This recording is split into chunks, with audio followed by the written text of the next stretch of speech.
Today on the Wet Fly Swing podcast, we've got Al Burr, who is going to change your two-handed game when it comes to the Spey cast. We discover Al's 3 biggest two-handed casting tips that will change your Spey casting forever. Plus, we get an insight of how Al uses a special pattern to pop his flies and entice more steelhead to come to the fly. Al wrote the book on two-handed casting and has been leading in the Spey game for longer than most people alive right now. We get into some great stuff. Talk about Jim Green, the history way back into the 70s, and we take it all the way up to present day where Al is still presenting at events. After today's episode, you are going to find out why constant tension, the power up, and the curve up are all going to make your cast easier and more effective over time. Here we go. Al Burr. How you doing, Al? Wonderful. Great. I appreciate you putting time aside today to talk about a very hot topic. It's always a Spey in our world is always interesting. It's a challenge for some people. So we're going to talk about Spey casting, how you got into it as a kind of a master instructor in Spey and fly casting and single, two-handed, all that. But before we get there, take us back to fly fishing. How did you first get into it? What's your first memory? God, I'd have to be like 15, something like that. And I thought I could catch more fish. Turned out I could, what it really turned out is I could break more rods. Right. But, it became captivating and I'm pretty much self-taught. So I've pretty much done everything 3 times wrong. But I learned a lot along the way. Yeah, that's not a bad way to do it. I'm assuming that you early on didn't have a lot of instruction on casting. Did you kind of teach yourself? Yeah, but I was real observant, and still I am today. It's like I'm not steadfast and exactly, there's a right way and a wrong way, but I am a believer of something that give me 3 more inches, I would do it. Yeah. Right. And so fly fishing came in that age, 15, kind of you're in high school. Where were you at that age? Where did you grow up? My lineage is from Mount Angel. Oh, yeah. Yeah, Mount Angel, just right outside of the Willamette Valley. And we had there's a creek, a small river, within a mile of the home place. And I would just ride my bike down there. And I didn't buy a fishing license until I actually went to college. And, yep. Then I found out that I'd actually want a license because you might get checked. And yeah. So you were kind of out there going for it in the valley. And what was you got at least, I have a couple of your smaller books, but you also have a big book on two-handed casting. So you really got into this hardcore. When did that transition happen when you went from just this kid with, barely having a fishing license to now, an amazing casting instructor? Well, it was like a small cascade of affairs. And, I would never have done two-hand, but I met Jim Green, and he sent me some single-hand rods, and it was a dang good rod. And then he sent me a two-handed rod. Of course, they're all blanks, and sent me the two-handed rod at blank, and told me to meet him on the Skagit on a Pacific day. And it's like, 3 months away. And I have no clue what this thing's about. Didn't know where to put the cork. Didn't know where to put the guides. And it took me like a week to get enough courage to call him and say, hey, I don't know anything about this thing. And where do you put the guides? And of course, knowing Jim, which I didn't know at that time, he just goes, oh, just put a bend in the rod and that'll tell you where to put the guides. Well, I can understand it today, but in 1980, that was like the wrong thing to say. But so he gave you a blank? Yeah, it was a 16-foot boron. At that era, boron was the cat's meow. And Mm. And it still probably would be if it wasn't such a bearcat to work with. But, great material. But anyway, got the rod together, practiced, tried to figure it out. And luckily, I got that before. I guess it's to some degree, it depends on who you are. In my opinion, I was lucky to get that rod before the modern Spey casting came to the States. And so when I was up on the Skagit in those early years, I would schmooze with some of those Canadians that knew this stuff and gleaned off of them. So I learned the figure of eight method, which, is more of a constant tension. And for a fishing type cast, it's far superior. That would be my opinion. Yeah, gotcha. And Jim Green, remind us again, we've heard the name many times. Who is Jim Green? And I don't think he's with us anymore, right? Yeah, he passed away in, I think it was 94. Yeah. A real innovator, thinker. And, I think he came up with 4 out of the 5 ferrules. Oh, wow. That go on a graphite rod. So oh, right. you put your rod together, and the only way you can get your rod together is Jim Green. What was his back in the day in the 80s? What was he doing? What company was he with? Fenwick. Oh, Fenwick. So, right, yeah. So he was with Fenwick early on, and then... Yeah, What else? And then he transitioned into where from Fenwick?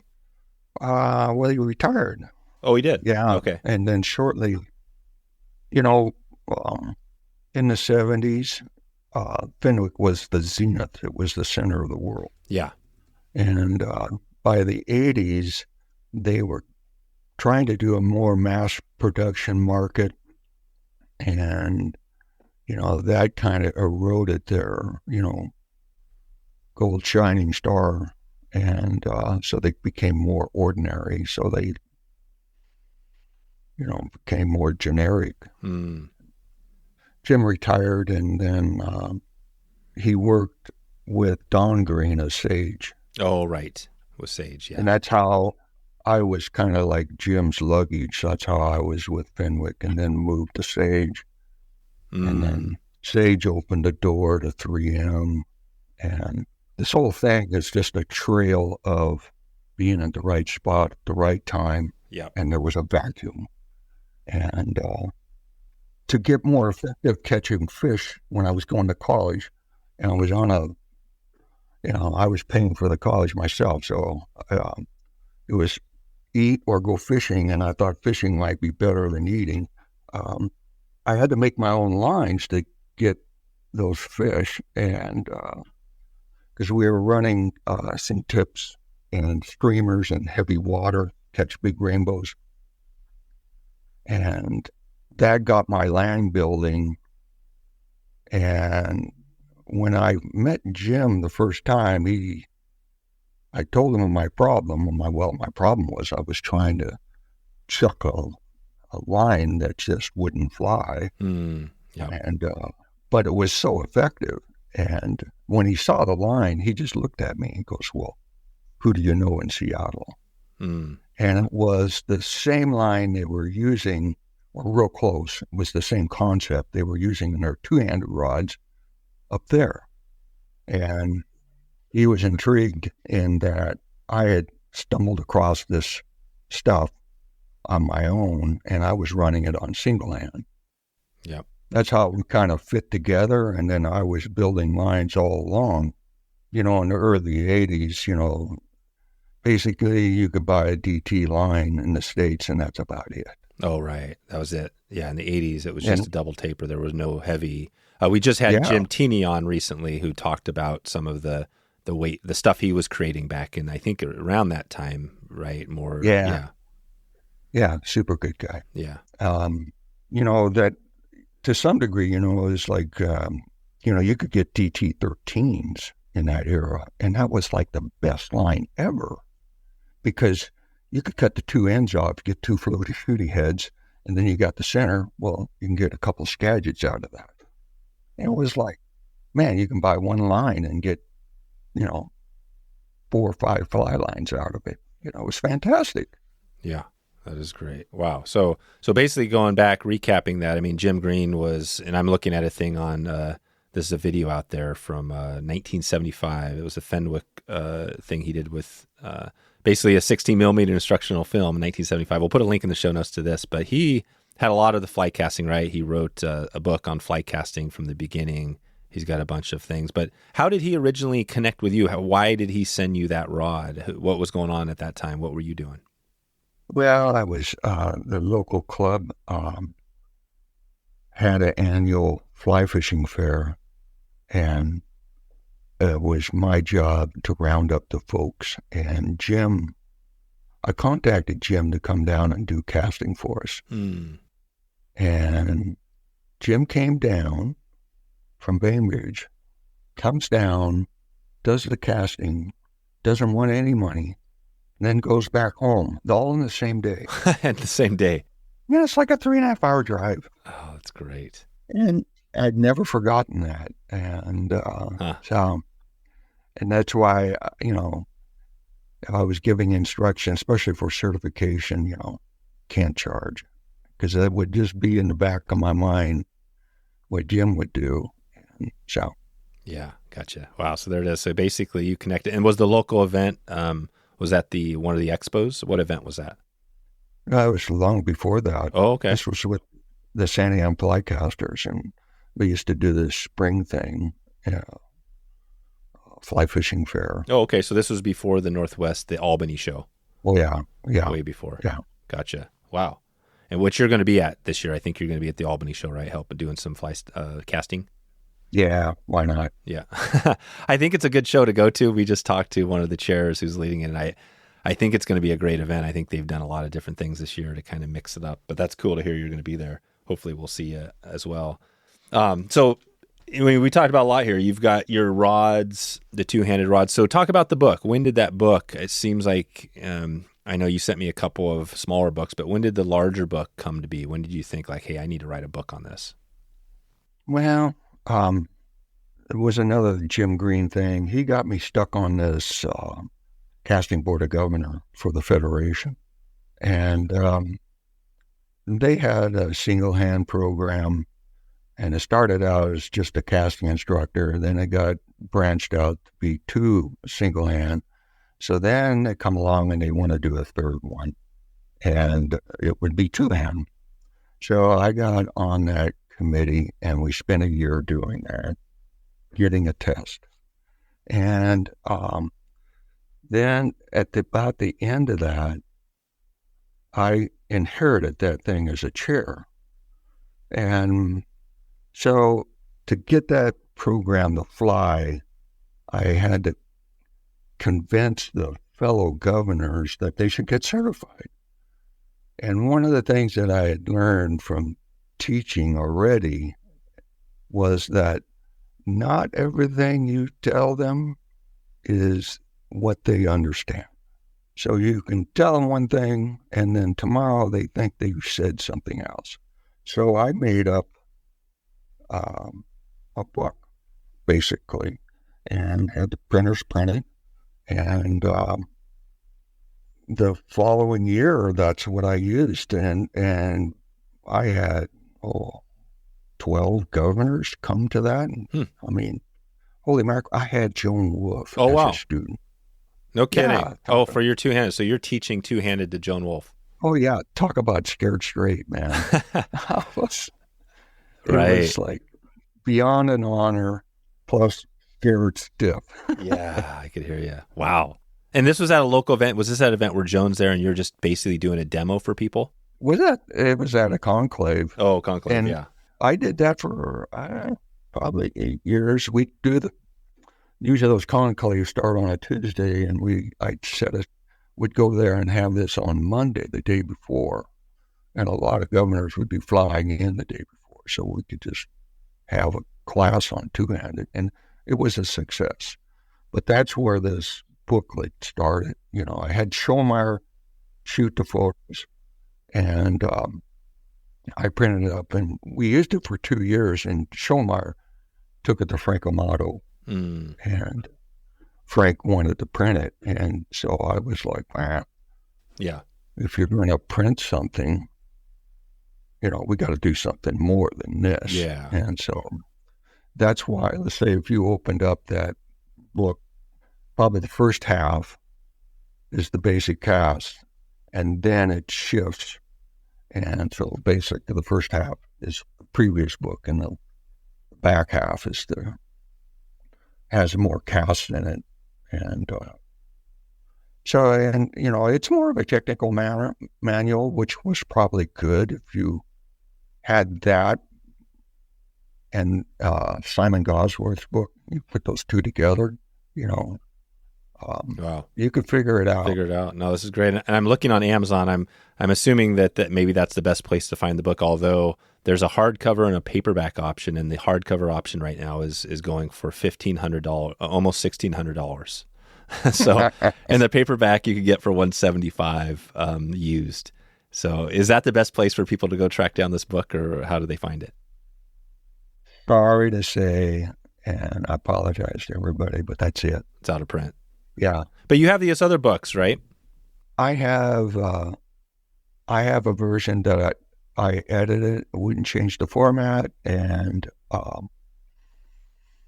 publisher was more than eager to republish it the way it is, and I'm not.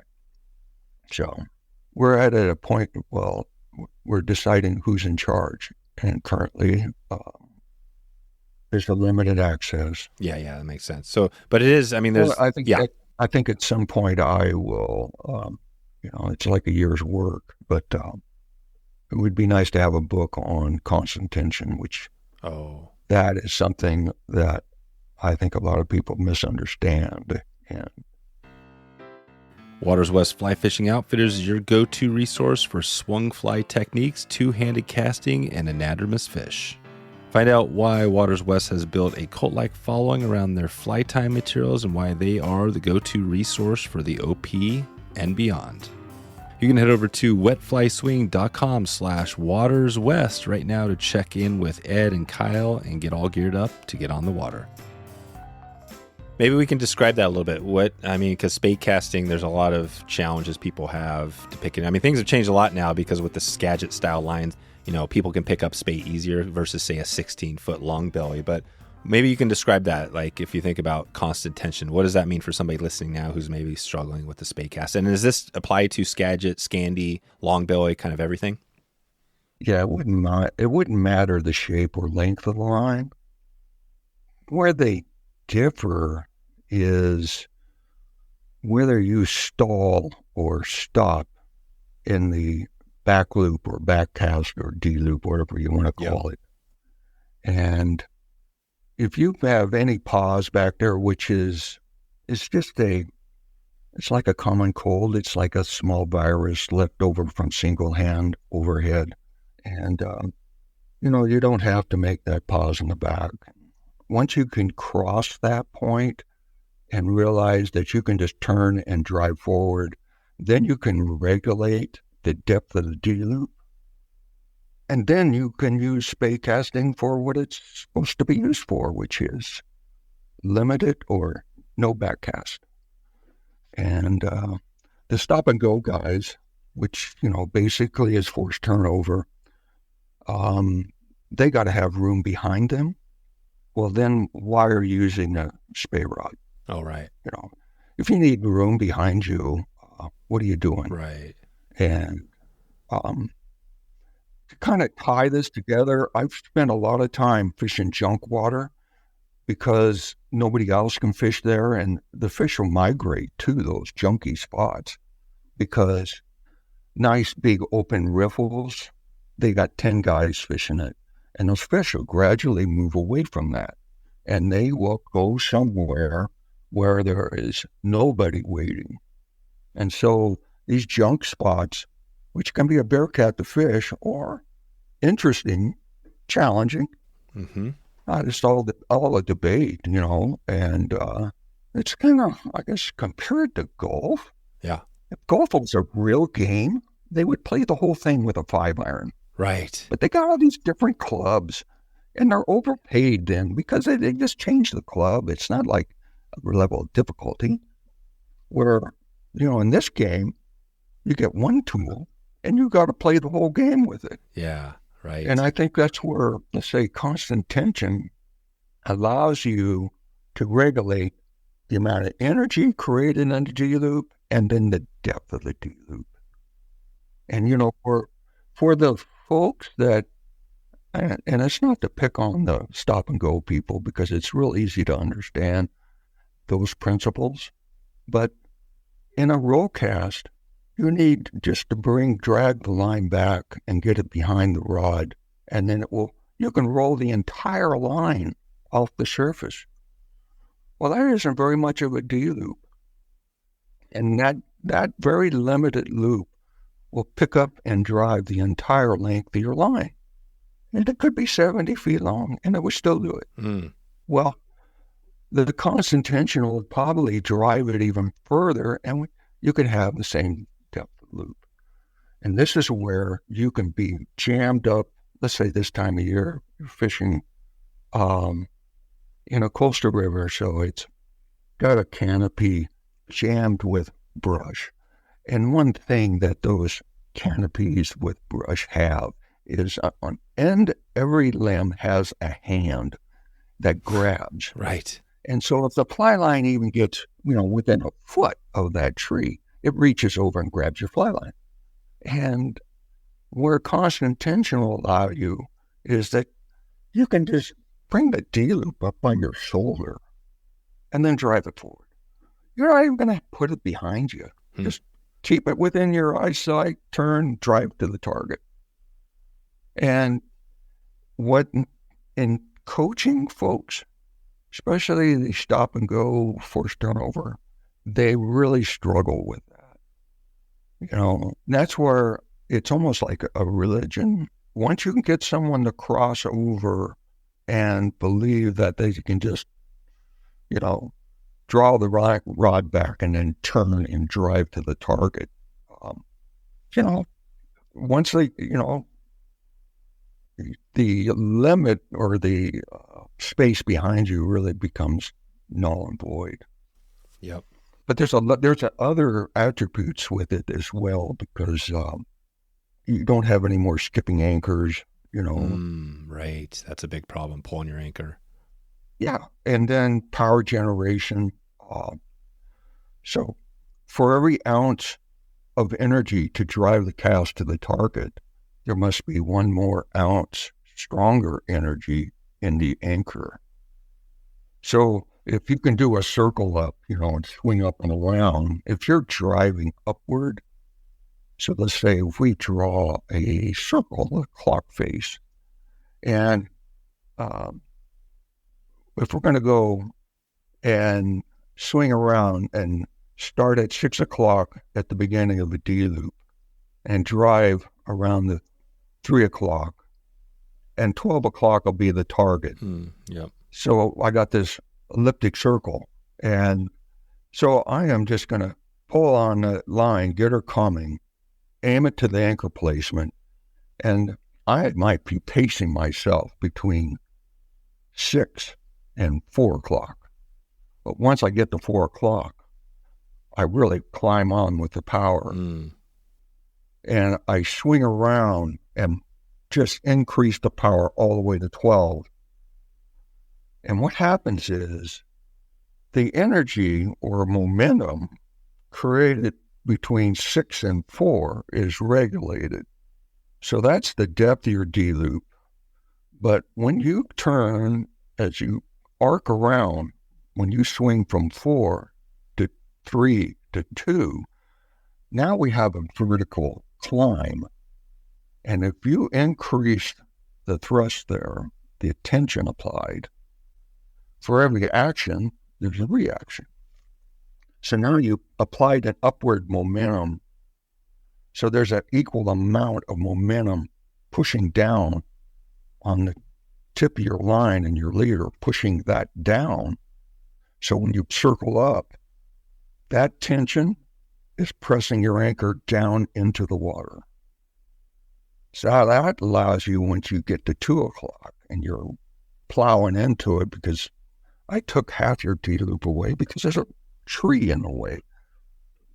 And so you have to generate the same amount of power with half the D-loop. Well, easy D's, because I powered up 3 o'clock, 2 o'clock, pressing harder on the anchor placement. So when I hit 1 o'clock and 12 o'clock, I smack it really hard. Gotcha. This is all smooth motion, all tied together, and everything is ramping up to the target.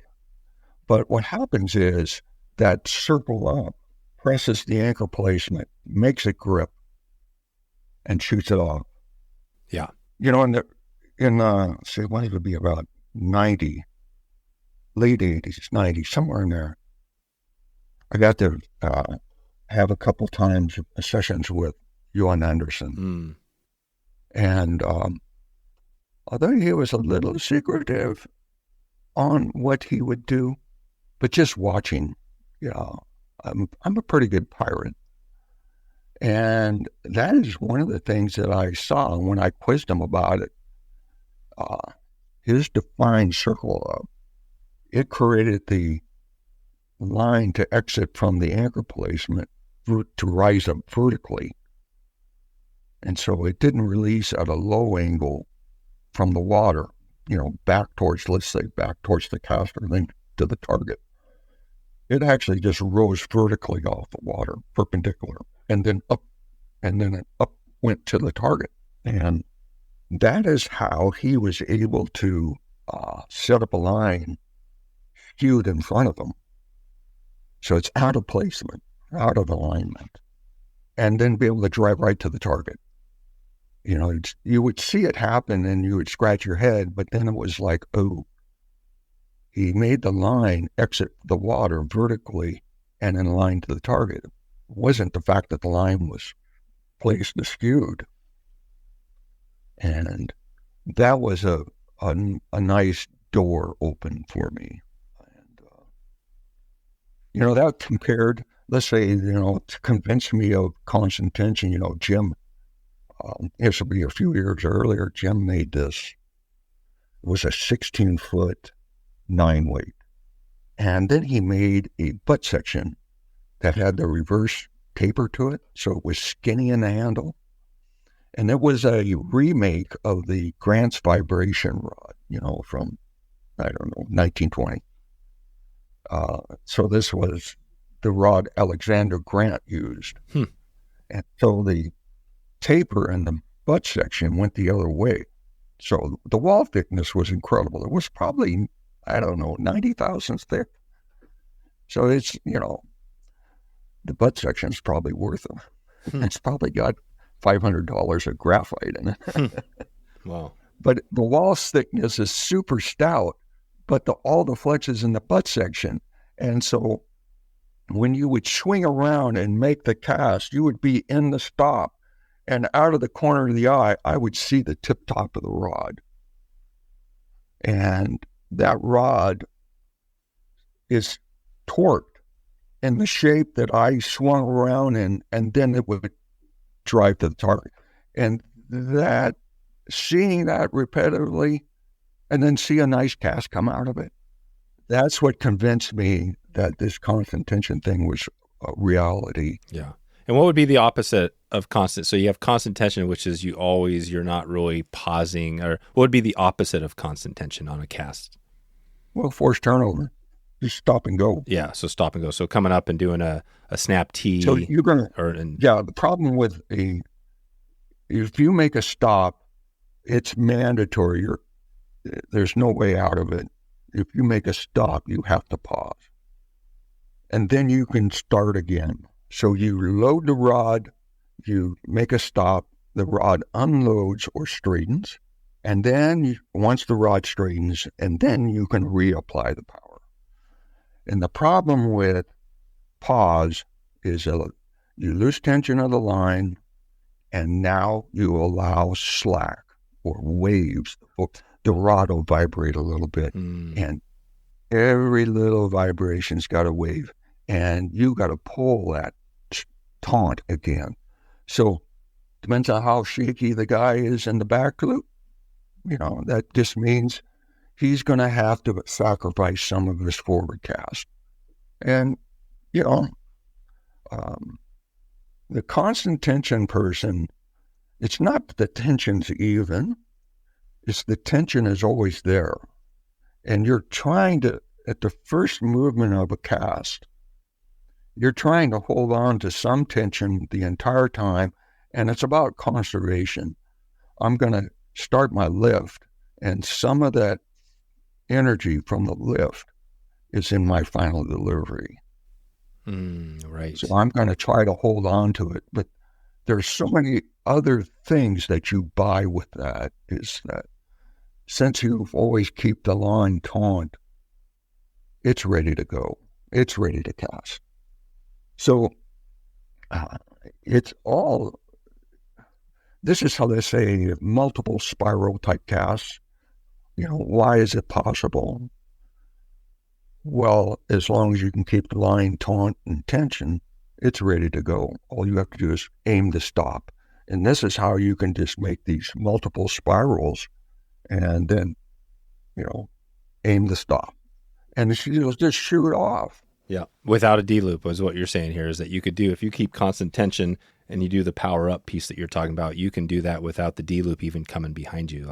So would there be there is some D-loop though? Yeah. The careful thing to remember is that the D-loop is behind the rod tip. Oh, the rod tip, right.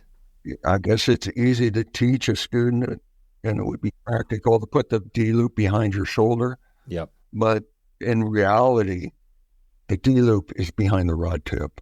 And I've tried to get it, to not abide to that so I could get even tighter, and it doesn't work. It's the same as, can you throw the fly line up on a rock cliff and make the cast? No, that didn't work either. Yeah, gotcha. This is good. I mean, I would do anything in some of these spots to, hit the target. Yeah, that's great. And I've done that too. I know I've been in the places where, you just got a tight back, steep cliff behind you, and you just have to punch it out. Then you find a way. You do your best. Sometimes it doesn't do that well, and I know what I was doing wrong now. Like I didn't have constant tension. I was thinking about it differently. You talked about a couple of things here. What would be a third piece maybe you would add to this, to somebody thinking about trying to implement what you teach? You have constant tension, you have the power up, like you said. And just to clarify on power up, it's instead of have a giant D loop, what you can do, if you have a big D loop, you can easily make a giant cast. But with a short D loop, as long as you power up from, slower to high, and then a big blast at the end, that's what you mean by the power up piece? Well, because I fish so much junk area, it's like a number of things I discover. I've been doing it for a while, and then somebody points out what the hell I'm doing. And I use this thing called, what we end up nicknaming as a modified D, which is the bottom leg is a V-loop. So you're coming in hot like a bottom leg of a V-loop. And once you get about halfway, to drive the V, you just convert it into a rounding D. And so the bottom leg is a nice flat or low incline, 10 degree incline stroke. And once that rod crosses behind you, behind your shoulder, just curve up and drive to the target, just as an increasing thrust. So, or, load or tension, and very effective. I would say, you can get away with half the depth of a V-loop and hit the target.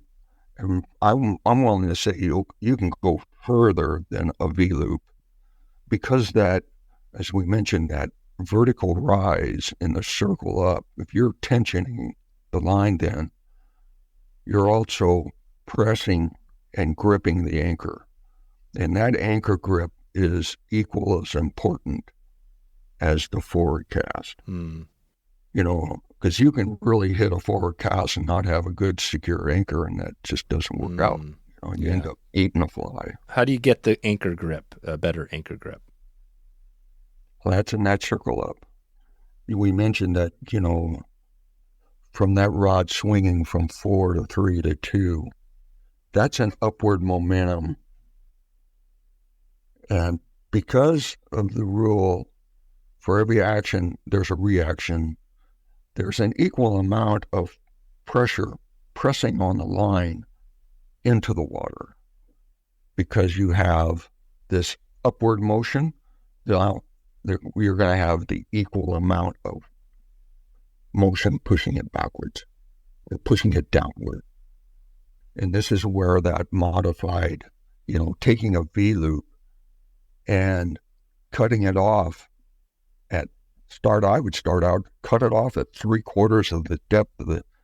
And so it's not going to go all the way back and just curve up and drive to the target.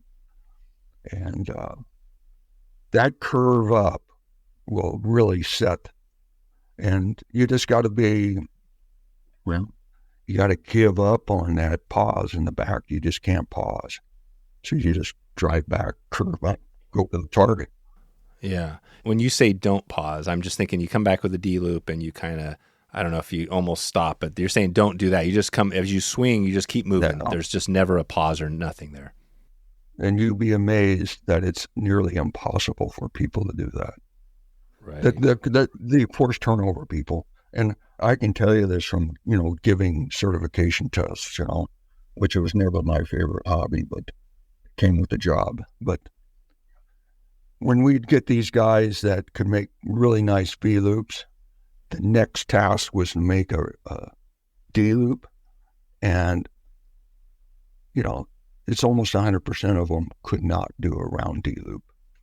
They would just make these wide Vs because they just instinctively stall at the back end. They just can't increase energy at the back of the loop. And that's why I mentioned it's more like a religion. It's once you can break that and you don't have to pause, it's a whole new world. Okay. Yeah. And how do you break that? It's the same as it's in the same as generating a D-loop is very similar to, say, generating the final cast. The folks, the same folks that will make a V-loop and pause, the, first turnover folks. When they come to the forward cast, they tend to flip the tip and pop it, and off it goes. And it's really easy to teach, but you'd have been far better off if you just pulled the rod straight. And the major difference is the guys who use forced turnover, which is a attempt to make a hard stop or block and stop. Sometimes they will call, especially in two-hand, you can check your bottom hand and hold the top, and you can really force that hard stop. Well, a hard stop requires timing, and then you've got to be at the end of your stroke on your flight plan, where if you just pull the rod straight, the rod will define where that flight plan is. Right. So it's actually easier. It's much easier. And one of the things that I had seen, the difference is Jim Green cast in a hard stop, forced turnover. But Joan Wolf so Jim would use press with the thumb, and press with the thumb. Yep. So that's forced turnover. Joan Wolf, she uses the base of the hand, and she pulls the two small fingers into the base of the hand, and that is pull rod straight. It's completely different. And yet it can look identical, but it's how you come into the stop. And if you can just pull the rod straight, you can do away with a lot of the after effects after the stop. This rod vibrating or the tip, counterflex, which is the big dip. Oh, yeah. All that goes away. But then the other thing is, so we get back to this, for every action, there's a reaction. And the negativity of a forced turnover, when you hit that stop and man, I really cracked Yep. that baby. There's an equal amount of force going the opposite way. So when you pop that thing and check that stop and the rod flips over and bangs to the target, there's an equal amount of bang going right behind you. And that's on the anchor placement. So this is where you get these anchor releases that are low to the water that snap back towards you, and then they head off to the target. So sometimes, if you get too aggressive or the anchor's not good enough, dang anchor, the fly comes flying back, puts a hole in your waders. And as it takes back off the target, it rips the hole open. And, Gotcha. And that's just a matter of, for every action, there's a reaction. Right. Where if you pulled it straight, you did away with the forward flip thrust, that pop. You did away with it, and the rod just is rolled straight. One of the things that I use to convey this is, because we get back to the forced turnover people, which, now you're trying to convert religion. But if you take a single hand rod and you're using a double haul and you're stroking that line, what happens if you pull on the line with your line hand late? So I'm going to make the stop with my rod hand, and then I'm going to intentionally extend that haul late after the stop.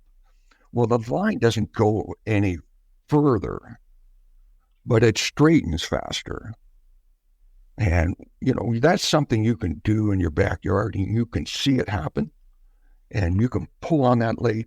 And it's a great tool. Let's say if you had a big, heavy, bushy fly, a big bass popper, and you had to drive it over, well, you just haul late, and she'll pop right next to the shoreline, and you'll get that bass. Well, fly lines unroll, and so do fly rods.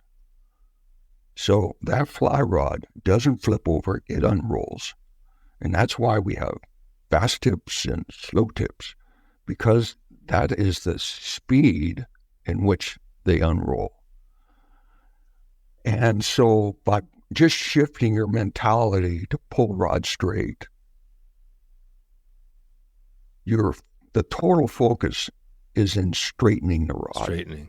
And describe that a little bit. What is, when you say pull the rod straight, just kind of clarify that again. What, physically, how does that look with the Spey rod? Like, what part is that? It's real technical. Yeah. So the phrase is pull rod straight, and the definition is pull the rod straight. Yeah. Pull the rod straight. So is that so what part of the cast, of the Spey cast would that be? Where would you be pulling the rod straight? All right, at your stop, right when you want a loop to project off to the target. Yep. What happens is, let's come back to this elliptic thing. Remember, we talked about the back of an elliptic or a circle. Yep. When we make a D-loop, and the front end of the elliptic is very similar. Yeah. Some other things happen. So forced turnover, has a stop, and let's say in a back cast, for every stop, there's always a pause. You can't get around it. Yeah. And it's timing sensitive, which is the negative side of it. And the same in the forward cast. We're going to come forward, and we want to time that stop with the front edge of my casting stroke. And that front edge is that bent rod staying on the flight plan, what some would call the straight line path. It's the flight plan that was initiated, and it continues straight to the target, hopefully. And when that rod is driven forward and it's at the front end of that flight plan, you'll make the stop. If you do it too soon, you'll get a funky loop. If you do it even more too soon, you'll likely get a in knot. Yeah. Oh, right. Yeah, and So it's very timing sensitive. The guys that are casting at the end of their ability, it's not a negativity. It's just, even I have my limitations. So what the hell? Yeah. It's so once you reach the end of that, if you're on first turnover, a lot of times what you'll see is the tip of the line stand up, tip of the leader, and it'll pile. Yeah. And that's because right at the beginning of the stop, you rotated the rod and you were pressing with the top hand. That's where that came from. Right. And so if you just did away with that and you drove the rod right to the target, stay on the line path. Remember that elliptic shape? Yeah. And as I get to the end of the motion, I'm just going to curve and pull it back to me. If anyone's rowed a canoe and you're at the front of the canoe and you're rowing that canoe and you got the T-handle in your upper hand and you got the blade in the bottom hand and you're stroking and the guy in the front of the canoe is just powering along. So if you take and pop that T-handle like a forced turnover guy would do, you're likely going to get tired, but you're also going to just splash water. This is where the canoe guy rudders his stroke with the upper hand, and he pulls hard with the bottom hand. And it's the same motion as pull rod straight. As in, you're going to, as let's say the canoe paddle is reaching forward in front of the canoe. Well, that's the stroke loading the rod. And then the canoe paddle digs into the water and you pry with the upper hand and rudder and you pull really hard with the bottom hand. That's the driver. And as that blade goes past you, it's the same as that rod stroke getting at the front of the elliptic on the flight plan. It's just going to come right back to you. Gotcha. It's the same in single hand as what Joan did, is that if you pull with the base of the hand, it'll do the same thing. Your thumb won't advance to the target. The base of the hand comes back towards you. So, and it basically is taking the bent rod, and as the bent rod is attempting to straighten, you pull on it. It's the identical thing happens if you take a double haul and you pull on it late. All your main goal is to straighten the rod the fastest. I was at, one of the casting things down in San Francisco. Yeah. Spey. It might have been the second one. Anyway, I'm standing next to Tim Rajeff, which is, Timmy's half genius and half insane.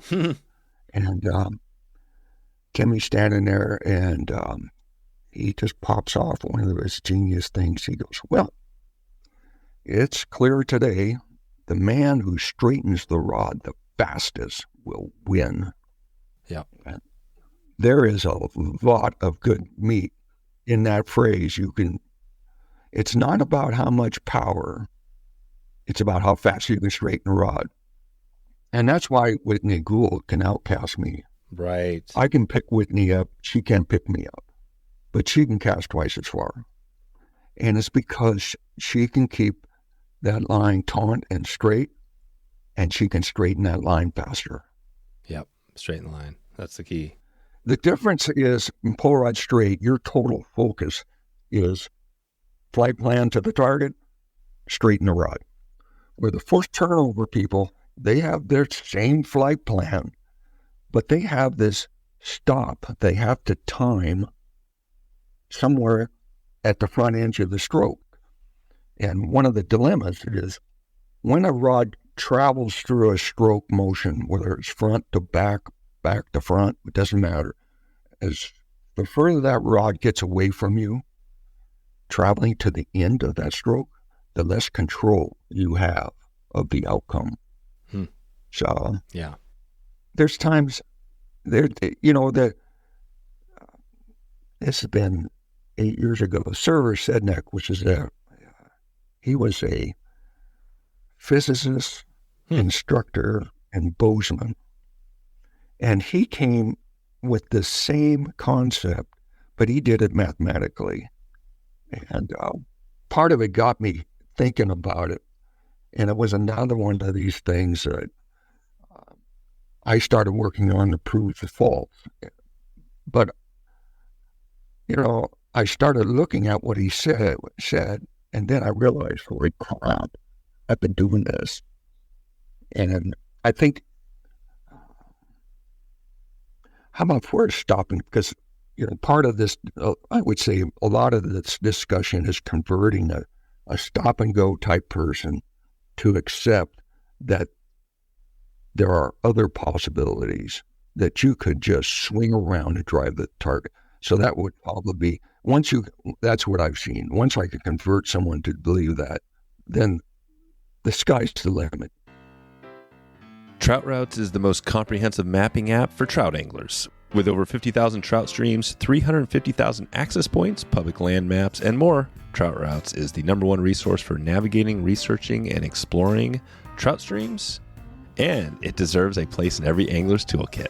I was in New York fishing recently. My first time in New York fishing, I had the Trout Routes app, and I was able to check out and access public access points through the maze of private property on the rivers we were fishing. And after I got into the stream and was fishing down through a run, I wasn't quite sure. I saw a house down below. I wasn't quite sure where the property lines ended, but given that I had Trout Routes, I was confident where I was fishing, and I was able to assure that I wasn't trespassing. You will be fully prepared with offline maps. You can get driving directions to points of interest, drop pins, add your notes in the app, all while keeping all of your data private to your account only. You can visit troutroutes.com right now to learn more and download the Trout Routes app for free in the App Store today. That's Trout Routes, TROUTROUTES. Start exploring today. Drift Hook is back again, baby. Back for another big year and here to outfit you with the flies you need for your next huge trip this year. From their special nymphs to dry flies to hoppers, streamers, and of course their Euro nymph fly kits, they've got you covered. These ship free directly to your door, ready to start catching fish. At drifthook.com, you can find over 50 instructional videos and over 200 articles to improve your fly fishing game. And I've been testing the Drift Hook articles with some of our guests on the podcast as we've been verifying that Matt has been spot on with a lot of his content. It's been a lot of fun this year. So search it up this year. You will likely to find Drift Hook online teaching you. They also have over 150 verified 5-star reviews and a 30-day money-back guarantee. You can head over right now to drifthook.com to support this podcast and a small company doing amazing things. That's Drift Hook, DriftHook.com, and use the code SWING, SWING, at checkout to get 15% off your first order. Okay, back to the show. Yeah, no, it makes sense to me. And I think a lot of people have these struggles setting up the D-loop, getting things in line and timing. But it sounds like what you're talking about, if you can get this, it's actually easier to do cast further with less D-loop and do all of this. I mean, is that kind of the case? And I guess that's the first question I'd have. And then also, so would you say it's easier than actually doing the stop and go?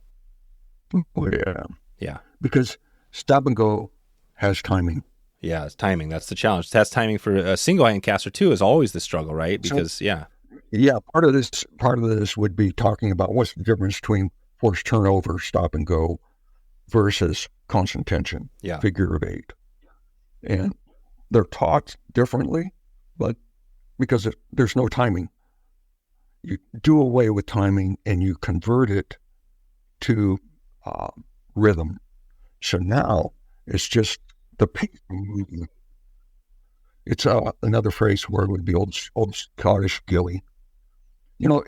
If this was 1970, it would be okay to say that, but by 1980, that was taboo. And everybody, and it's because the guys who were promoting forced turnover or modern spey casting would demonize they would draw a big figure of 8 and hold on to the tension and drive it, smash it into the water, and you get this big piled anchor. And so they were, promoting a shotgun lift, very lineal type casting, Yeah. and they were very successful in converting. But the meantime, what it did was force people to way out further, and they're standing on top of their fish, and they're thrashing about, and they didn't catch any more fish, but they also wreck the water so someone can fish behind them. Right. What I've also seen is guys that fish at night use figure of 8 because it's based off of rhythm. And so you can close your eyes and make a cast. And how does that figure 8 how would you describe that? Well, actually, when it's taught, it actually is if you took an 8 and laid it horizontal, you'd end up with a figure of 8. Because if you did a crescent lift and a round lift, that's the rise of one side of the 8. Oh, gotcha. And then you drop, descend, and that's where the X cross is.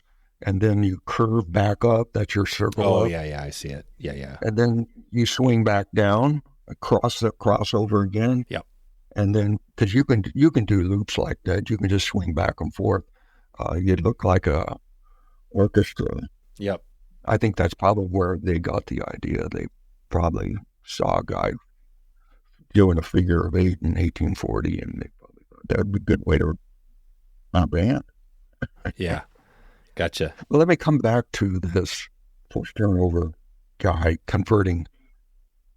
Most guys who use stop and go V-loops, no matter what the degree of excellence, superb casters, acing a certification test, but when that same person, if I asked them to do a D-loop, they'd draw me a wide V-loop. Then I'll ask them to do a snake roll, and they will draw a round D-loop in a snake roll. And most casters do that. And why is, come back to another physics, is a body in motion tends to stay in motion. So we can envision why something flying straight wants to stay straight. But a body in rotation has a tendency to stay in rotation. And this is where someone will start a snake roll, and that's in a circular motion, and they will naturally swing around into a D-loop and make a round D-loop. And for someone who wants to investigate this, that would be one avenue to start, is just stare at, your arms in the fly line and do, snake rolls. And, that has a strong tendency to always draw a D-loop. And then, I would work on cutting the distance, Yeah. Is that your recommendation? Like if somebody's listening now and they want to try to implement some of what you're talking about, what would be a few action items they could do, today or this week? Converting. Yeah. Well, now, and what would be a resource? Like you have this book, which is out of print, Two-Handed Fly Casting, Spey Casting Techniques. Where else could somebody go to take this further? If they're hearing this, they're getting some of it, but they really want to take it further, what would you tell them? Well, is there anybody else teaching? Is there anybody else teaching this other than you? Yeah, you could. There's a group that teaches here in Salem on Saturdays. Oh, yeah? They've been seeded with this constant tension virus, and they do their best. Who's that group? Is that the Lynn Benton group? No, it's actually Dwight Clement started this, who is a master, federation. What's his last name? Dwight? Clement. Oh, Clement. And he has two, he's up in his years, so he's got two young guys, James Gritzman and Jonathan. Yeah. Fuzzy memory. They got two, they're certified master single hand, but then they're also certified two hand. Okay. Well, we'll follow up with you if we get some questions for people. We'll try to track it down. But basically, are some local people, and are there any other books out there of anybody you know of, or any other resources people are teaching this? No, not really. And I've seen some of the Skagit guys claim that they're doing constant tension, and I chuckle. It's because what I frequently, because I'm from the era before that, Yeah. So I probably taught their parents. Right. But, Yeah. I made my Skagit line in 77. So, and I didn't have a book. And that's before Al Gore invented the internet. That's right. And what about somebody like Simon Gosworth? Is his teaching similar to, I'm not sure if you're familiar with everything he does, similar to what you're talking about, or is it different? some degree similar. Yeah, I would definitely say it's good. He is more over in the force turnover. That's why I said earlier, if we had his book and my book, the two go together quite well. Oh, okay.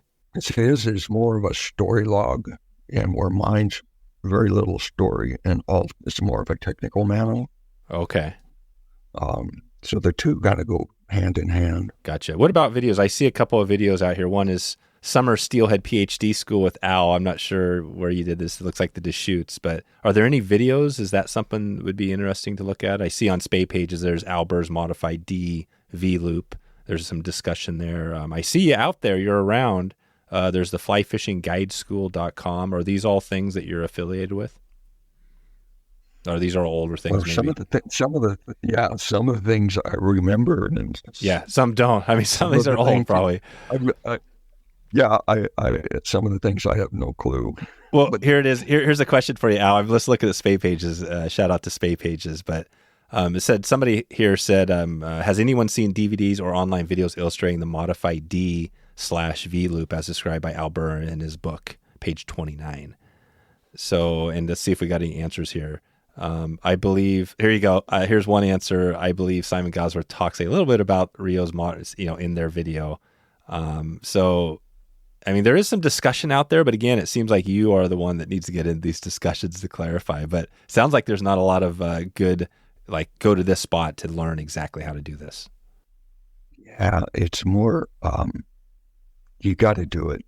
And remember I mentioned about this conversion of breaking that invisible wall of pause, stop and pause.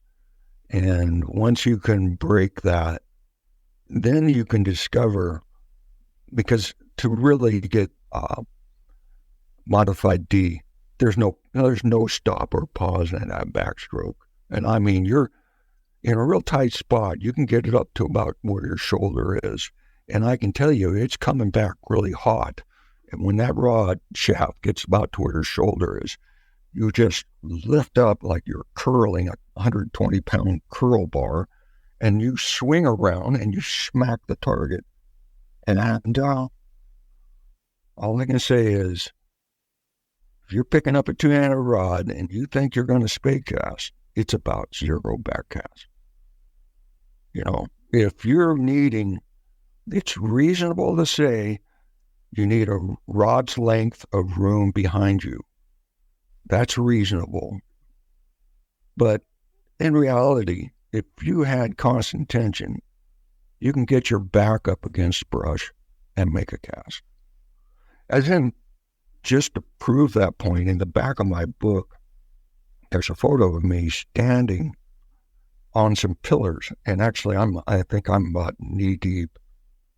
But it's pillar basalt. So I'm actually standing on a little 12-inch square, and it's 20 feet deep in front of me, and these fish stack in the back end of that.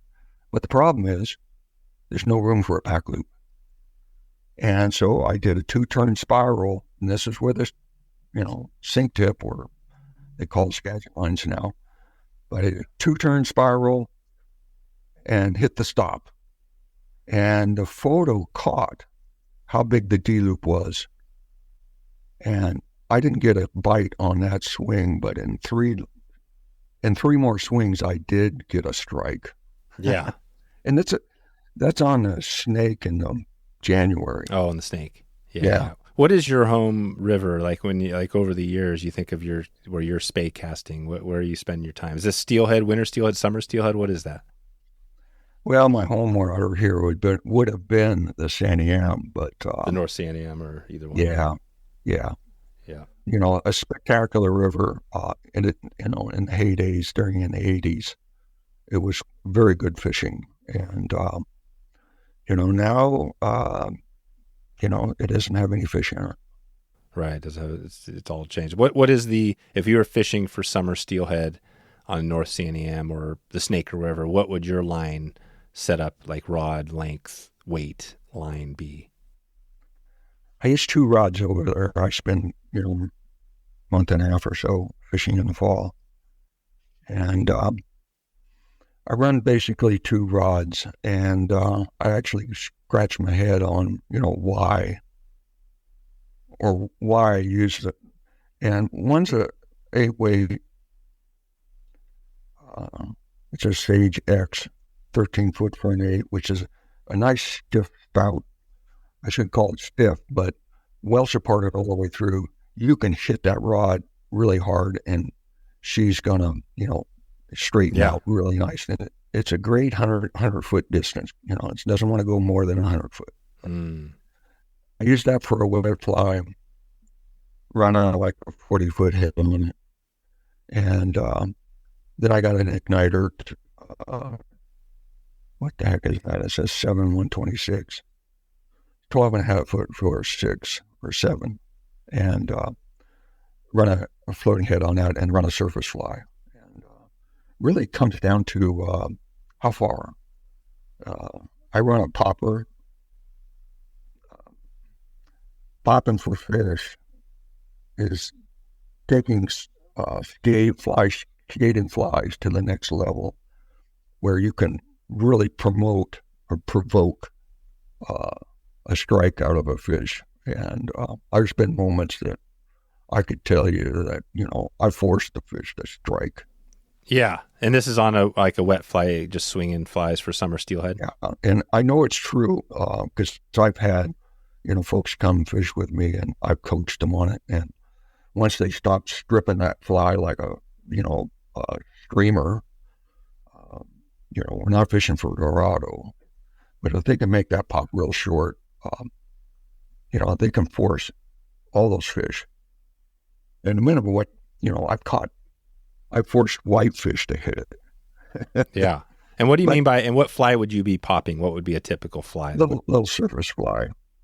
The best fly I've seen is just a little buck bug, like a size 6. So it's only maybe an inch long, Like what would be the fly? A buck bug? Would that mean like a bucktail caddis or something like that?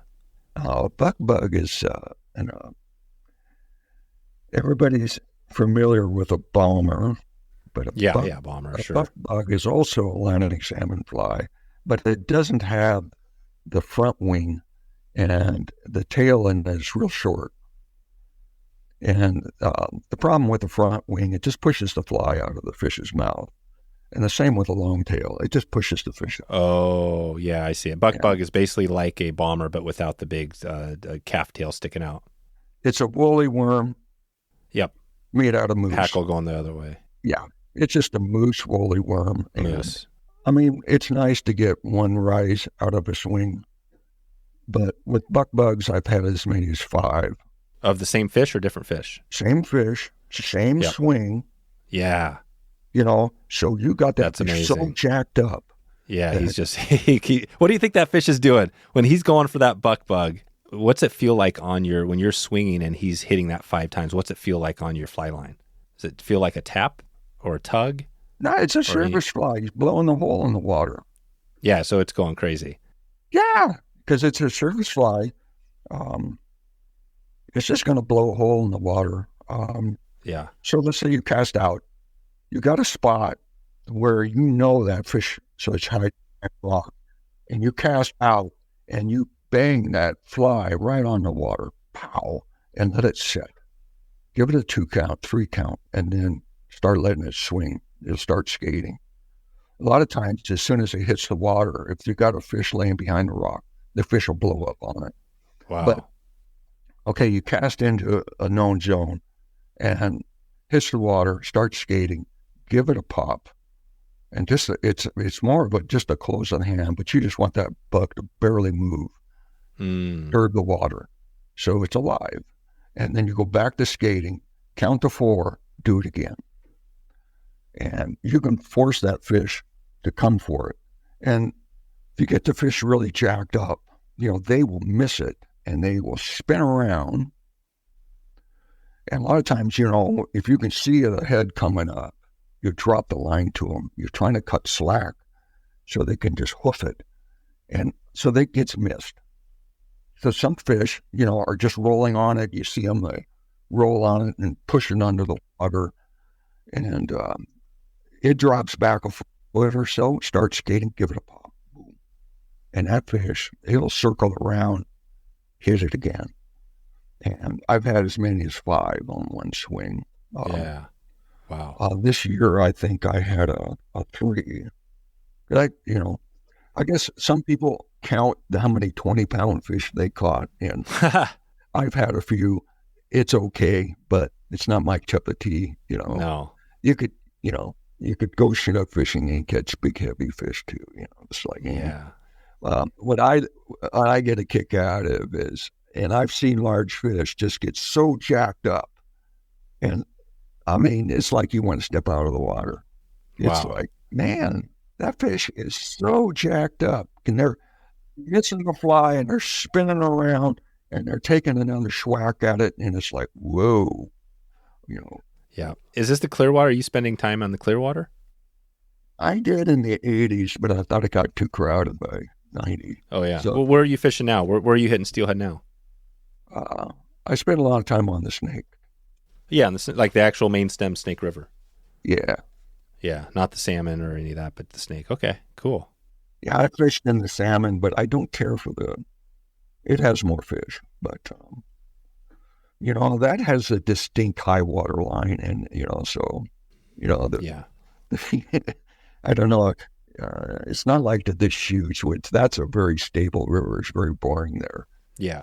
At least the Snake has got a combination of high water disturbance and then regular flow, where the salmon, man, holy mackerel, the first 30 feet is just a war zone. Oh, yeah. Yeah.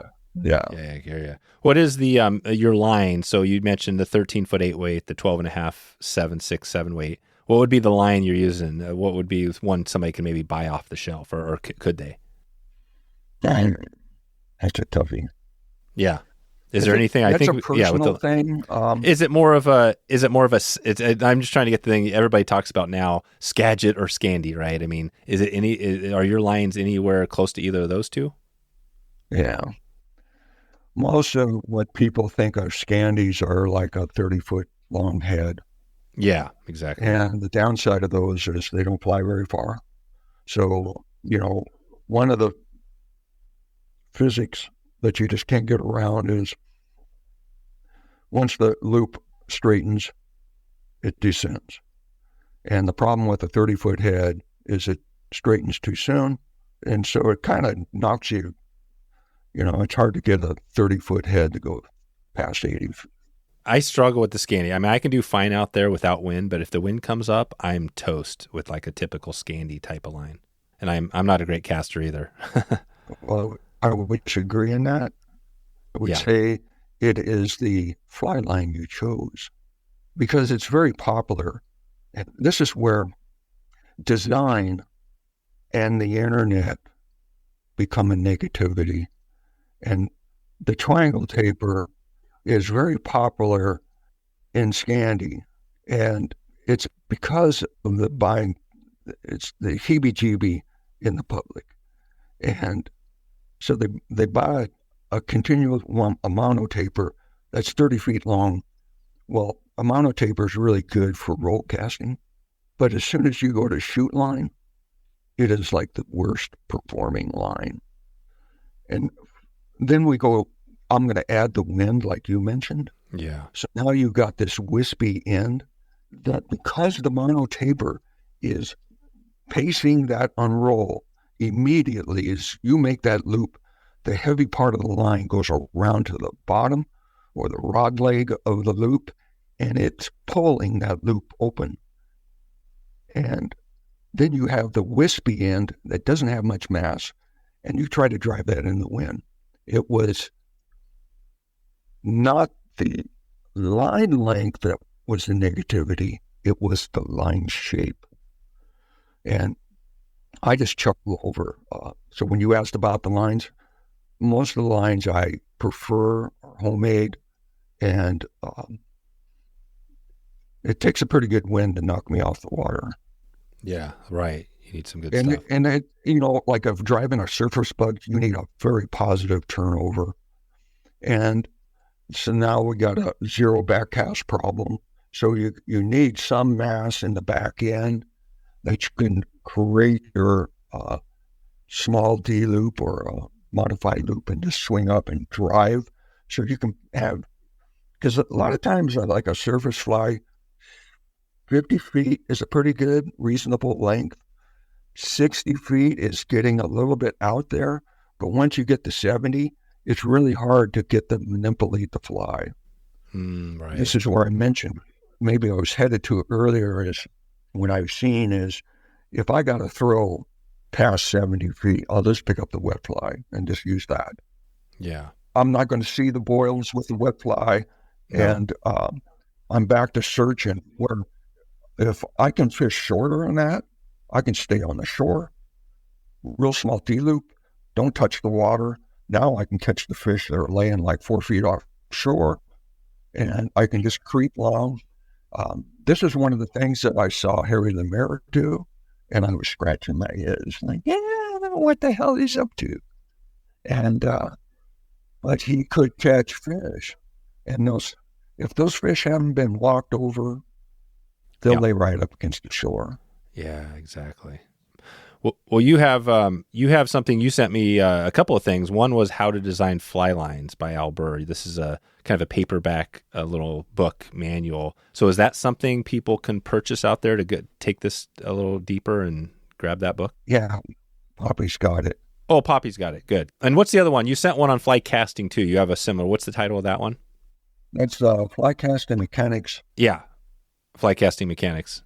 That is probably a combination of, articles and writings, etc. So it's like several different things all mushed together. And its last use was a few years ago. It was a continuing ed class. And I had to focus to battle the forced turnover people, because I knew I was going to a room of forced turnover people. And so it does a pretty good job at bashing, comparing the two, and the positive and negative, and all the negative luggage that can come with forced turnover. There's just, you get a whole bunch of negativity with that if you're not, practicing, etc. Right. Where over in the constant tension stuff, a lot of that isn't even approached because you're using rhythm. It just doesn't even come into the game. And so the basis of the cast is simpler. And one of the things I would love right now is to have a day with Jim Green, because I would just tear that positive stuff all apart. Oh, right. Yeah. So you've learned a little bit since Jim sent you that first rod back when you were a younger person. Yeah.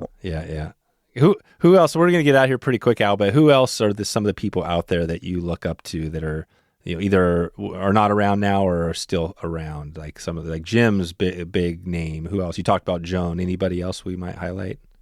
Yeah, I think to kind of formulate my beliefs, I use Jim Green, Joan Wolf, and Johan Anderson.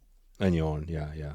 And I saw them as three folks that were operating in excellence. And I thought, if I could just take all three of them and smash them together. Right. Just keep pouring them together, mixing them back and forth, and use whatever comes out. That would be the best. And I still think that was the right way to go. And probably one of the other things, and it was actually in rod building with Jimmy, you would take everything you believe, throw it on the ground. And so you got all of your rules that you live by. You throw it on the ground, you look at it, and you pick up a rule and you test it. And if it works, you use it. And so it forced you to review all these things that you believed in. And that was really healthy for me because you get all these myths over time, right. Like Lifty Craig, Yeah. line follows the rod, Yeah. Well, that's kind of true, but it's not always true. The line follows the tip, but travels to the momentum. Now you can see how you can set up a cast with constant tension, and you can drive that ankle placement exactly where you want it. You can decide how big the D-loop is going to be with how much space you got, and you can hit the target. And, I think constantly testing your beliefs with reality is a very healthy thing. Yep. This is perfect. And we mentioned the Northwest Fly Tying and Fly Fishing Expo. So you're going to be there. What are you going to cover at that event? Are you going to go in deep to some of the stuff we talked about here? What can people expect? Yeah, they got some sessions there, and those would be, they call it a casting doctor. So you come there and, you in my session, you would, whatever you want to learn, you would ask, this is what I want to do. And then you might have to cast, and then we'll see if you can actually do it. Because sometimes you have missing the basic elements, so we can't even get to a specific element. But it's basically taking the student and taking that student in that session to the next level. Yeah. And, or, and anything else. So it's basically, I'm their servant for the session. I'll answer what I can and what I know. Yeah. So you're just going to basically be there to answer questions. And if people want to take this conversation further, they can actually see you demonstrating it. Yeah. Cast on the water, bring your rod, waders. Oh, wow. So there's going to be on the water and on the water class. Yeah. You bring your rod. Which water? Where's this going to be? Well, that casting pond is, it's just south of the buildings. They'll have a map on the website. It's in Timberland Park, which is. Oh, yeah. Yeah. If you went to the south end of the parking lot and looked out across the road, you would see a pond. And okay. We do the casting on the south side of that pond. But this is amazing. Yeah. It'll have, I take a guess, but 6 different instructors or more, 6 or 8, and you could take a dart and they're all as good. You can't go wrong. Will they all be? But they won't all be teaching a similar thing that you talked about today, right? It'll be a little different. Well, you could ask them. Yeah. See, maybe they are. Yeah. Yeah. They might have that constant tension virus. And yeah. Wow. This is great. Awesome.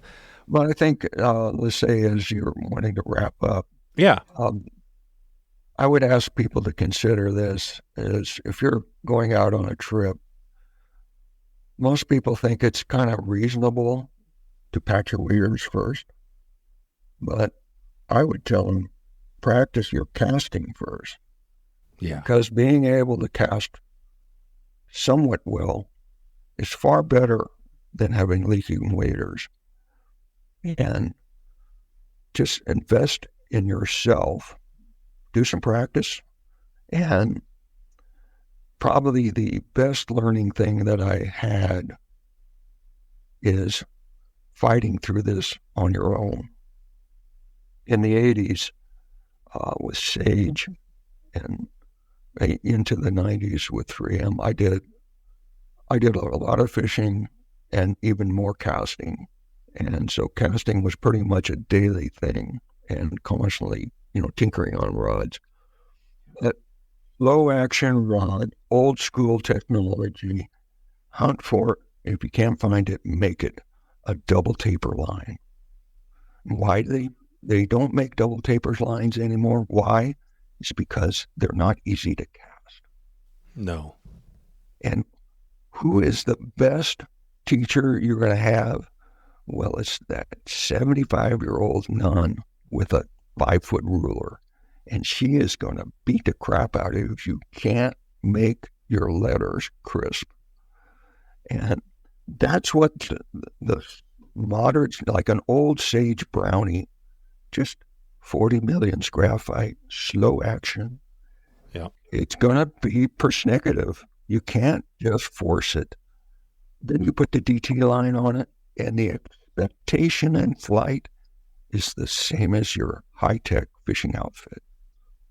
Make your casting outfit to be a good monitor. That is a helpful friend.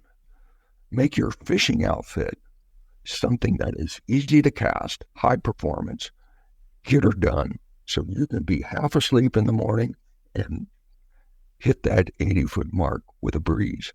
But in practice, you need someone who's going to criticize you, coach you, and that's where that DT line and slow action rod and personal initiative to get it out and fight with it.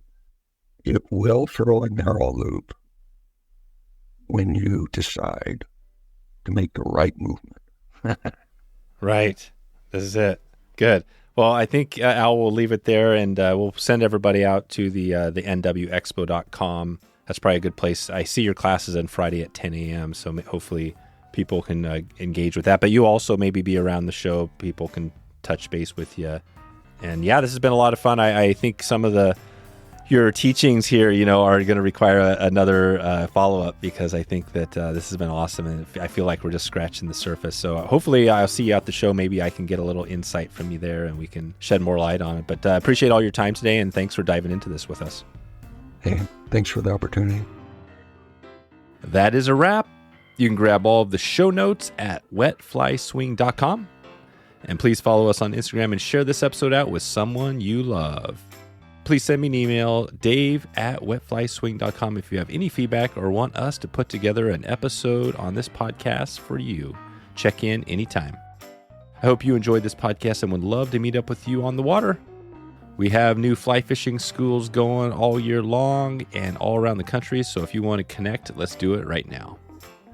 All right, time to get out of here. I hope you have a great evening. I hope you have a great morning or great afternoon wherever in the world you are. And I appreciate you for stopping by and checking out the show today.